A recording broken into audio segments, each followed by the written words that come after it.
अनुराग जी आए हैं, बड़ा अच्छा बोलेंगे, लेकिन जिस तरह से उन्होंने बोला साम दान दंड भेद की राजनीति हो रही है, एसआईआर कराई जा रही है। एसआईआर पहली बार तो हुई नहीं है, और एसआईआर कराना संवैधानिक प्रक्रिया है इलेक्शन कमीशन की। सबसे पहले 1952 में एसआईआर हुई थी, उसके बाद आप देखिए 1957 में, 61 में, 65 में, ऐसे चलते चलते 2003, 2004 पीछे बिहार चुनाव में हुआ। और ये तो एक संवैधानिक प्रक्रिया है, और ये इसलिए की जाती है कि जो मतदाता सूची है उसमें पात्र मतदाता को ऐड किया जा सके और जो अपात्र है उनको अलग किया जा सके, और ये करना चाहिए, संवैधानिक प्रक्रिया है। इसका मतलब कहीं ना कहीं अनुराग भदौरिया जी तो अपना संविधान पे सवाल खड़ा करने का काम कर रहे हैं। अनुराग जी, अच्छा, जो तमिलनाडु, जो आप केरल में जो जीत हो रही है वो किसके लिए है, उसके लिए क्या जवाब है? केरल में भी तो जीत हो रही है, वहां कुछ नहीं चल रहा, वहां साम दाम दंड भेद याद नहीं आ रहा इनको, वहां संविधान याद नहीं आएगा इनको।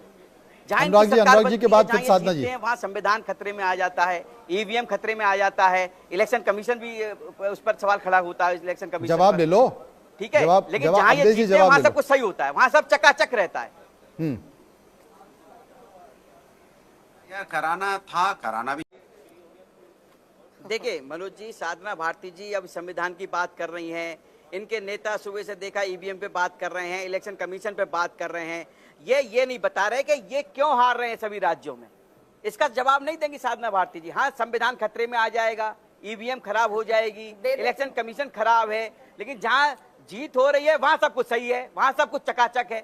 ये केवल इनकी बौखलाहट दर्शा रही है, जिस तरह से ये हार का सामना कर रहे हैं। अब तो हार में एक्सपर्ट हो चुकी है कांग्रेस पार्टी, राहुल गांधी जैसे हर कोई एक बंदा एक्सपर्ट होता है, जैसे आप पत्रकारिता में एक्सपर्ट हो चुके हैं मनोज जी, उसी तरह से राहुल गांधी कांग्रेस पार्टी एक्सपर्ट हो चुकी है हार के मामले में। देखा जाए तो ये सच्चाई है। अब ये कहीं ना कहीं अपना ठीकरा फोड़ेंगी, कभी ईवीएम पे बात करेंगी, संविधान की बात करेंगी।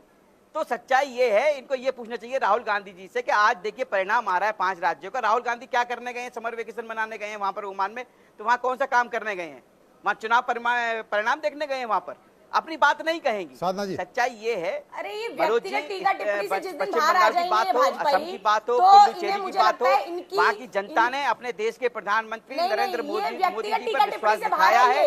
ये बताइए कि पश्चिम बंगाल में महिला मुख्यमंत्री विश्वास दिखाया है। देखिए मनोज जी, बार-बार अनुराग जी पीडीए की बात कर रहे हैं।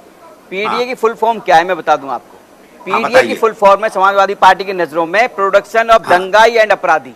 हाँ, पढ़ के आइए, इनको ये नहीं पता पीडीए का मतलब क्या होता है। डिबेट में बैठे हर दंगाई का मतलब ही नहीं पता, उसके हौसले बुलंद रहते हैं। पी से क्या होता है आपको ये नहीं पता, डी से क्या होता है आपको पूरी तरह से आपको क्या, पूरी तरह से हौसले बुलंद रहते हैं। पी4 क्या होता है? पीडीए रहता है, जो पीड़ित होते हैं, शोषित होते हैं, वंचित रहते हैं, उनको उन्हीं गुंडों द्वारा दबाया जाता है। जब समाजवादी पार्टी की सरकार रहती है, आपको याद दिला दो मनोज जी, जब समाजवादी पार्टी की सरकार उत्तर प्रदेश में थी, समाजवादी पार्टी सरकार ने 1 डिस्ट्रिक्ट 1 माफिया पोषित करने का काम किया था।